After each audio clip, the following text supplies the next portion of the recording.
Oi pessoal, bem-vindos a mais uma aula de Química. Nós vamos iniciar o plano de estudo tutorado volume 3, semana 1, que está na página 53 de vocês. As atividades estão na página 56 e 57, tá? Nós vamos iniciar o conceito de entalpia, tá?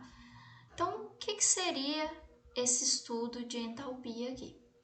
Então, ele fala o seguinte: as transformações físicas e reações químicas quase sempre são acompanhadas por liberação e absorção de calor, e vários fenômenos conhecidos ilustram bem esse fato. Então, aqui, o que ele vai te mostrar? Ele te fala que, se você for da esquerda para a direita, todos os processos que acontecem aqui acontecem com absorção de calor, tá? Toda vez que a gente falar em absorção de calor, a gente vai estar falando de algo que é endotérmico, tá? Então, se eu passo do estado sólido para o líquido, eu preciso absorver calor do meu meio, tá? Do seu ambiente. Então, ocorre o que a gente chama de fusão quando passa do estado sólido para o líquido com absorção de calor. Então, do estado sólido para o líquido é endotérmico. Do estado líquido para o gás, você também tem que absorver calor, que está indo da esquerda para a direita. Você absorve calor e passa do estado líquido para o gasoso, sendo um processo endotérmico. A sublimação é quando você passa do estado sólido direto para o gasoso. Então, você sai do estado sólido direto para o gás, tá? É o que acontece com a naftalina lá quando vocês colocam no guarda-roupa. Esse processo também é com absorção de calor, tá? Agora, o que acontece se eu passar do estado gasoso para o líquido, que é o que a gente chama de condensação? Vai ter que liberar calor para o meio, tá? E do líquido para o sólido, também tem que liberar calor. Basta lembrar que vocês têm que colocar água, por exemplo, em formas para transformar em gelo. Vocês colocam no freezer, lá a temperatura é menor do que a do ambiente. Então, o seu líquido vai perdendo calor, até ir para o estado sólido. Então, quando vai da direita para a esquerda, quando tem essas transformações, você tem com liberação de calor, que é um processo que a gente chama de exotérmico. Então, de gás para líquido, que é a condensação ou liquefação, tá? Vai acontecer um processo exotérmico. Do líquido para o sólido também, tá? Então, aqui ele fala, a queima do carvão, então quando tiver queima, normalmente produz o quê? Calor, né? Então, você tem perda de energia, libera energia naquela reação. A queima da vela, a reação da pilha, que produz energia elétrica, também acontece com liberação de calor. A queima da gasolina, então quando vocês veem queima, é liberação de energia, tá? Liberação de energia, libera calor, é exotérmica. As que absorvem calor, devemos fornecer calor para o cozimento de alimentos. E alguns outros exemplos que eles citam para vocês. Quando absorve calor, é endotérmica. E o que isso vai trazer para mim? Tá? Então, a termoquímica, a gente vai estudar essas transferências de calor, tá? Que vão acontecer ou na mudança de estado físico. A mudança de estado físico, se você tinha água inicialmente, você também continua, depois da mudança, tendo água, só o estado dela que vai ser diferente. Já na reação química, você vai alterar o que você tinha inicialmente, tá? Os seus produtos vão ser diferentes do que você colocou ali para reagir. Então, o que a gente tem? Entalpia da reação. A exotérmica libera calor, então sempre lembrar disso. A exotérmica libera calor. Se ela libera, quando eu saio do reagente para o produto, eu estou liberando calor, então o nível do produto vai estar a um nível energético mais baixo do que do reagente, tá, gente? Então, vai ter essa queda aqui, porque ele vai liberar calor para o ambiente. Já na endotérmica, acontece o contrário. Como vai ter absorção de calor, o nível de energia dos seus produtos vai estar mais alto do que a dos reagentes, tá?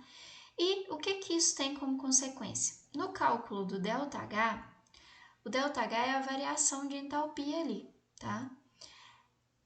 Esse ΔH, aqui não falou nada sobre ele, mas é o seguinte, sempre para calcular o ΔH, que é a variação que você tem, é sempre produto menos reagente.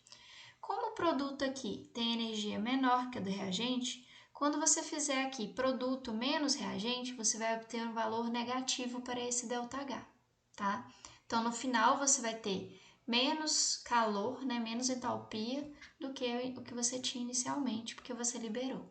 Já no endotérmico, que de novo a variação de entalpia é produto menos reagente, só que agora está no nível maior. Então, quando eu faço produto menos reagente, eu tenho o ΔH positivo.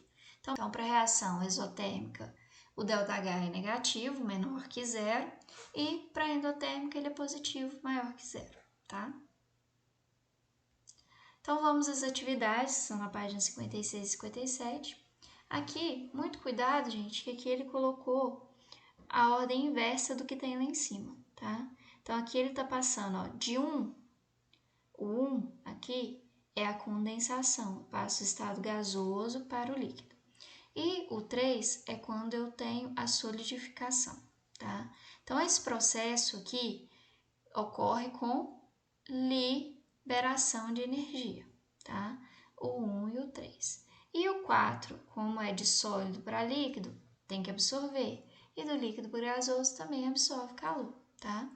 E o que vocês têm que saber? Que entre 1 e 2 aqui, daqui para cá, a quantidade que eu libero tem que ser a mesma quantidade que eu absorvo daqui para cá.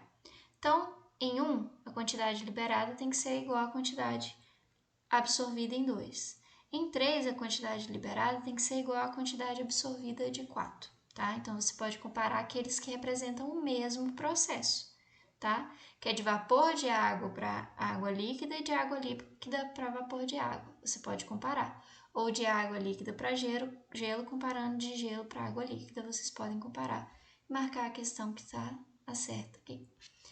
Então, o que você tem aqui? Ele vai afirmar várias coisas sobre a exotérmica. Então, lembrando que a exotérmica libera calor para o ambiente, tá? E a endotérmica absorve calor. E lembrando sempre que a exotérmica tem ΔH negativo, porque o H dos produtos vai ser menor do que o H dos reagentes. E a endotérmica, como vai absorver calor, o H dos produtos vai ser maior do que o dos reagentes, então ΔH é maior que zero. Façam essas análises aqui e vejam quais estão corretas, ou qual está correta. Quando você sai da água, né? Depois de um tempo, você percebe que a água que estava no seu corpo, quando você sai da piscina, ela vai evaporando. A evaporação é a mudança de estado líquido para o gasoso. Então, a gente já comentou sobre isso lá em cima, quando eu evaporo, eu tenho que absorver calor do ambiente ou liberar. Então, eu estou passando de estado líquido para o gasoso. Eu absorvo o calor do meio, que no caso ali é o corpo humano, que ele está em contato, ou eu libero. Então, se ele absorver, ele é endotérmico e vai retirar calor do corpo. Se ele liberar, ele vai ser exotérmico e vai ceder calor para o corpo, tá? Vocês marquem a alternativa correta. E aqui vai falar sobre o vasilhame de barro. O que acontece nessas moringas? Elas são superfícies porosas. E ali a água consegue passar por ela e passar do estado líquido para o gás. Quando eu passo do estado líquido para o gás, gente, eu preciso absorver calor. E eu vou absorver calor de quem? De quem eu estou em contato ali, que é a água e a moringa. Então vejam qual que é a atividade aqui, qual que é a alternativa que explica isso corretamente. Na 5, evaporação de água. Então, a evaporação de água passar do estado líquido para o gasoso, tá? Isso ocorre no meio naturalmente, você não precisa aquecer nem nada, tá? Então, a evaporação é passar do estado líquido para o gasoso. Isso é um processo endo ou exotérmico? Vocês vão avaliar lá e fazer. A nevasca, gente, é quando eu tenho as partículas de água no estado gasoso passando para o estado sólido, porque a neve é a água em estado sólido, tá? Então, esse processo de passar do estado gasoso para o sólido é endotérmico ou exotérmico? Pelo que a gente estudou lá em cima, vocês têm que avaliar. Condensação de água quando eu passo do estado líquido, do estado gasoso para o líquido, tá, gente? E esse diagrama aqui, vocês podem representar parecido com o que tem aqui em cima. Então, se ele for endotérmica, façam esse diagrama. Se for exotérmica, façam esse daqui, tá? É uma das maneiras de fazer a questão 5 lá, na hora que ele pede para representar os diagramas, ok? Então, pessoal, é só isso. Qualquer dúvida, entre em contato pelo WhatsApp ou pelo aplicativo Conexão Escola.